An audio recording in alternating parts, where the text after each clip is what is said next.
नमस्कार दोस्तों। आज हम उत्तर प्रदेश की फटाफट 50 बड़ी खबरों पर नजर डालेंगे।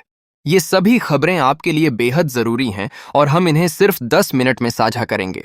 लेकिन इससे पहले हमें बताएं कि आप ये वीडियो किस जगह से देख रहे हैं।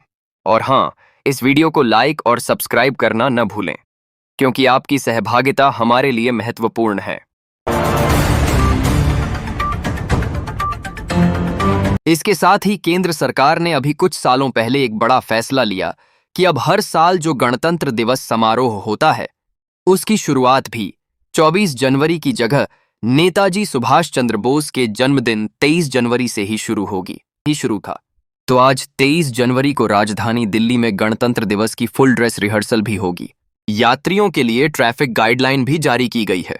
दिल्ली की कई सड़कों पर आज आवाजाही और पार्किंग पर भी रोक रहेगी। नेताजी कहा करते थे कि सिर्फ अपनी शक्ति पर भरोसा करें, क्योंकि उधार की शक्ति घातक हो सकती है। वहीं दोस्तों, आज उत्तर प्रदेश में सभी शहरों में आज 23 जनवरी को बजेगा तेज सायरन। ब्लैकआउट भी होगा। नेताजी के जन्मदिन के मौके पर नागरिक सुरक्षा विभाग की तरफ से यह ब्लैकआउट मॉक ड्रिल आयोजित की जाएगी, जिसमें एसडीआरएफ, अग्निशमन पुलिस व स्वास्थ्य विभाग समेत कई डिपार्टमेंट्स के अधिकारी और कर्मचारी शामिल होंगे। यूपी के सभी 75 जिलों में आज 10 मिनट के लिए ब्लैकआउट होगा। यह विशेष स्मॉक ड्रिल का आयोजन होने जा रहा है, जैसा कि ऑपरेशन सिंदूर के दौरान हुआ था। आपको पता होगा, इस दरमियान सायरन भी बजेंगे और आम नागरिकों के लिए प्रशासन की गाइडलाइन है कि घबराने की कोई जरूरत नहीं है, क्योंकि यह एक मॉक ड्रिल होगी। आज शुक्रवार शाम को एक साथ सभी जिलों में बिजली कट की जाएगी, अंधेरा हो जाएगा, ब्लैकआउट हो जाएगा। चलिए आज के कुछ और बड़े इवेंट देखिए। देश के उपराष्ट्रपति सीपी राधाकृष्णन भी आज उड़ीसा में कटक का दौरा करेंगे। यहां नेताजी की जन्मस्थली पर श्रद्धांजलि देंगे और संस्कृति भवन का उद्घाटन भी करेंगे। वहीं प्रधानमंत्री नरेंद्र मोदी आज 30 जनवरी को केरल राज्य का दौरा करेंगे और केरल के तिरुवनंतपुरम में सुबह तकरीबन बजे विभिन्न विकास परियोजनाओं की आधारशिला रखेंगे और उद्घाटन भी करेंगे। तिरुवनंतपुरम में इस दरमियान CSIR NIISD केंद्र की आधारशिला भी रखेंगे और कुछ नई ट्रेन सेवाओं को भी हरी झंडी दिखाएंगे। अपने केरल दौरे के दौरान है ना। और आज बसंत पंचमी का पर्व भी है। हिंदू सनातन धर्म के विशेष त्योहारों में से एक माना जाता है इस पर्व को भी। यह पर्व ऋतु परिवर्तन का संदेश देता है और बसंत पंचमी के त्योहार के मौके पर विद्या की देवी मां सरस्वती की पूजा का विशेष महत्व होता है। तो खास करके स्टूडेंट विद्यार्थियों को तो अवश्य आज मां सरस्वती की पूजा अर्चना करनी चाहिए। आज गजकेसरी योग का शुभ संयोग भी रहेगा। और वहीं दोस्तों, बसंत पंचमी के मौके पर कई सारे राज्य सरकारों ने स्कूलों में छुट्टियों की भी घोषणा की है। जैसे उत्तर प्रदेश में सभी सरकारी बेसिक स्कूल बंद रहेंगे। यूपी बेसिक शिक्षा परिषद विभाग की तरफ से जारी किया गया यह नोटिस और सरस्वती पूजा के मौके पर बैंक हॉलिडे को लेकर भी अपडेट आ रहा है कि वैसे तो भारतीय रिजर्व बैंक RBI ने अपनी छुट्टियों के कैलेंडर के मुताबिक पूरे देश में अवकाश नहीं रखा है, लेकिन कुछ राज्य व अवकाश जरूर तय किए गए हैं। यानी बसंत पंचमी के मौके पर कुछ राज्यों में बैंक बंद रहेंगे। किन किन स्टेट में? पश्चिम बंगाल, उड़ीसा और त्रिपुरा। इन राज्यों में यह नेताजी सुभाष चंद्र बोस की जयंती भी है और वसंत पंचमी का पार भी है, तो बैंक हॉलिडे रहेगा। चलिए आगे बढ़ते हैं अब अपन खबरों में। देखिए, अगली बड़ी खबर सोना चांदी के भाव पर निकल कर आ रही है दोस्तों। बीते दिन चांदी में अच्छी खासी गिरावट देखने को मिली और चांदी RS 19 सस्ती हुई। सोना भी RS 399 सस्ता हुआ। 1 किलो चांदी की कीमत घटकर वैसे दिन में तो RS 3 लाख के लगभग आ गई। सोने का भाव RS 151,000 प्रति 10 ग्राम चल रहा है। लेकिन देर रात तक लाइव मार्केट अपडेट्स की अगर बात करें तो MCX पर चांदी के भाव में फिर से बढ़ोतरी देखने को मिली है। सिल्वर का प्राइस वापस RS 327,000 28,000 के लगभग चल रहा है। यह लाइव प्राइस चार्ट आप देख सकते हैं। जबकि गोल्ड का प्राइस भी फिर से बढ़कर RS 133,000 प्रति 10 ग्राम पहुंच चुका है MCX पर। और एक रिपोर्ट यह भी सामने आ रही है कि चांदी की कीमत में तो लगभग 4-5% तक की ही गिरावट देखने को मिली है, लेकिन सिल्वर ETF में 24% तक की बड़ी गिरावट देखने को मिली एक ही दिन में। तो मार्केट एक्सपर्ट्स का यह कहना है कि बजट से पहले शेयर मार्केट में सट्टेबाजी इसके पीछे बड़ी वजह बनी है। इस तरह के सिनेरियो को एक टर्म दी जाती है स्पेकुलेटिव प्रीमियम अनवाइंडिंग। अब ये क्या है?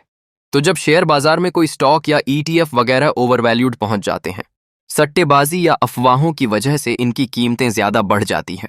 तो भले ही जो रियल चांदी होती है उसमें थोड़ी गिरावट होती है, लेकिन ईटीएफ वगैरह में बड़ा करेक्शन देखने को मिलता है, और बीते दिन बिल्कुल ऐसा ही हुआ।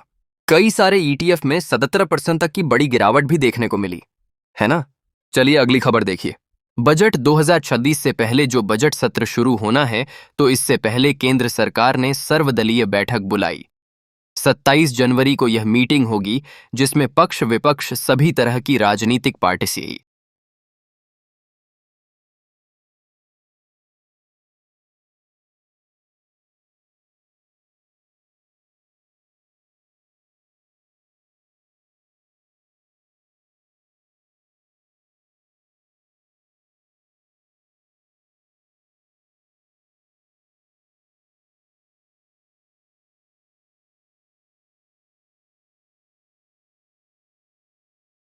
खबर देखिए। असम के कोकराझार में हिंसक प्रदर्शन के बाद अब सेना को तैनात किया गया है। बोडो और आदिवासी समूह के बीच झड़प में 2 महिलाओं की मौत हुई थी। कई ग्रामीण घर छोड़कर भाग गए। पूरे इलाके में अभी टेंशन भरा माहौल है। वहीं खबर देखिए, उत्तराखंड के ऋषिकेश पहुंचे गृह मंत्री अमित शाह और यहां बोले कि केदारनाथ का पुनरुद्धार किया। बद्रीनाथ समेत 35 धामों को रेनोवेट करेंगे। मुख्यमंत्री पुष्कर सिंह धामी भी बोले कि कश्मीर के लिए हजारों उत्तराखंडी शहीद हुए हैं। गृह मंत्री 2 दिवसीय दौरे पर अभी उत्तराखंड पहुंचे हुए हैं। और वहीं खबर देखिए दोस्तों, यूपी प्रयागराज में शंकराचार्य मामले के विवाद पर एक रिपोर्ट सामने आ रही है कि 165 साल तक बिना शंकराचार्य के रही बद्री का आश्रम की पीठ चयन के लिए जगत गुरु की किताब से सख्त नियम बनाए गए। उन्हीं नियमों के आधार पर शंकराचार्य को चुना जाता है, लेकिन शंकराचार्य की पदवी को लेकर आज भी विवाद जारी है। आपको पता होगा, हाल ही में प्रयागराज में शंकराचार्य अब भी मुक्तेश्वर आनंद से भी सवाल किए गए कि वह प्रूव करें अपने आप को। तो अब उन्होंने कहा कि मैं प्रशासन पर केस करूंगा। द्वारका के शंकराचार्य बोले कि शासन अहंकारी है। रामभद्राचार्य भी बोले कि अभी मुक्तेश्वर आनंद ने अन्याय किया। तो यह संतों के बीच अभी कंट्रोवर्सी भरा माहौल देखने को मिल रहा है। और वहीं खबर देखिए, 7 दशक बाद फिर खोदी गई उत्तराखंड के देहरादून में अश्वमेध यज्ञशाला की जमीन। देहरादून में पुरातत्व विभाग यहां चौथी वेदिका की तलाश कर रहा है। 3री शताब्दी से जुड़ा इतिहास है। चलिए अगला अपडेट देखिए। हिमाचल प्रदेश के लाहौल और स्पीति में अब 40 दिन तक टूरिज्म बंद रहेगा। सिसु खोखसर में टीवी, रेडियो और मोबाइल भी नहीं बजेंगे। 3 दिन बाद भी नहीं करेंगे गांव वाले। दरअसल ये हिमाचल प्रदेश में जो ट्राइबल जिला है लाहौल स्पीति, यहाँ के कुछ स्पेशल लोग बाघों का एक इवेंट होता है। यहाँ की पंचायत ने फैसला लिया, 20 जनवरी से टूरिज्म एक्टिविटी पर पूरी तरह से बैन लगा दिया। इसके अलावा 28 फरवरी तक यानी 40 दिनों के दौरान न सिर्फ बाहरी पर्यटकों के प्रवेश पर रोक रहेगी, बल्कि मनोरंजन के भी सभी साधनों पर प्रतिबंध रहेगा।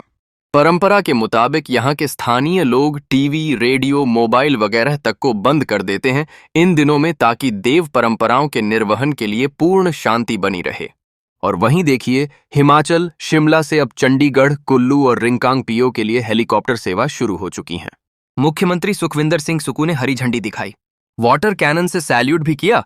तो इससे भी हिमाचल में टूरिज्म को बढ़ावा मिलेगा, है ना। चलिए अगली खबर देखिए। आईआईटी खड़गपुर में 3 दिवसीय टेक्नो मैनेजमेंट फेस्ट क्षितिज 2026 का समापन हुआ। देश भर से इसमें 3000 छात्र शामिल हुए। आर्मी, इसरो के प्रदर्शनी भी देखने को मिली और ड्रोन रेसिंग भी दिखाई गई। वहीं बड़ी खबर आ रही है, जम्मू कश्मीर में एलओसी के पास एक बार फिर से दिखा पाकिस्तानी ड्रोन। सेना ने एंटी ड्रोन सिस्टम एक्टिव किया। 10 दिन में यह 5वीं घटना देखने को मिली है। वहीं देखिए, अरावली मुद्दे को लेकर सुप्रीम कोर्ट ने कहा कि अरावली में रोक के बावजूद भी कई जगहों पर अवैध खनन हो रहा है। इससे ऐसे हालात बनेंगे जिन्हें सुधार भी नहीं सकेंगे। तो अरावली पर अवैध खनन रोकने के लिए एक्सपर्ट की कमेटी बनाएंगे। सुप्रीम कोर्ट ने कहा कि यहां खनन करना गंभीर अपराध है और इसके लिए जिम्मेदार लोगों को सजा मिलेगी। आखिरकार सुप्रीम कोर्ट ने अरावली पहाड़ियों पर सुनवाई की और चीफ जस्टिस सूर्यकांत ने भी इस मामले पर चिंता जताई। उन्होंने कहा कि रोक के बावजूद भी अवैध खनन चल रहा, जो कि भविष्य में गंभीर हालात पैदा करेंगे। वहीं देखिए, मध्य प्रदेश के इंदौर में भी दूषित पानी की वजह से एक और मौत हो गई। 4 बेटियों के पिता ने इलाज के दौरान दम तोड़ा। अब तक 25 लोगों की जान जा चुकी है। एमपी इंदौर के भागीरथपुरा में नलों के पानी में सीवेज का पानी मिलने से जो दूषित पानी पहुंचा लोगों के घरों तक, इस वजह से। बहाल अभी तो कुछ और महत्वपूर्ण और काम की खबरें देखेंगे दोस्तों अपन, लेकिन फिलहाल वक्त हो चला रहा है आज के ताजा मौसम समाचार जानने का। और हाँ, एक छोटी सी रिक्वेस्ट आपसे यह है कि अगर आप डीएलएस न्यूज चैनल से अभी तक भी जुड़े नहीं हो तो जुड़ जाइए। चैनल को सब्सक्राइब करके बेल आइकॉन जरूर दबा दीजिएगा और इस वीडियो पर एक लाइक और शेयर भी कर देना, ताकि आपको रोजाना की ताजा खबरें, महत्वपूर्ण मुख्य समाचार, काम के न्यूज अपडेट सबसे पहले आपके मोबाइल पर मिलते रहेंगे। शेयर भी कर दिया करो व्हाट्सएप ग्रुप में, आपके फेसबुक पर, इंस्टाग्राम पर, ताकि ज्यादा से ज्यादा लोग देख पाएं। जो मैं रात भर आपके लिए मेहनत करता हूं, फ्रेश समाचार आप तक पहुंचाता हूं, तो कहीं ना कहीं उसकी मेहनत का फल मुझे भी मिलता रहेगा, तो मुझे भी मोटिवेशन रहेगा, है ना? तो यह आपसे एक रिक्वेस्ट है। और बाकी तो चलिए फिलहाल मौसम अपडेट पर नजर डाल लेते हैं। देखिए, पहाड़ों पर बर्फबारी का सिलसिला चालू हो गया है और यूपी बिहार समेत देश के 6 राज्यों में बारिश की भी चेतावनी है। कोहरे के कारण कई जगहों पर ट्रेनें भी लेट चल रही हैं। सर्द मौसम ने अब करवट ली। पहाड़ों पर बर्फबारी तो उत्तर भारत के मैदानों में तूफानी बारिश की गतिविधि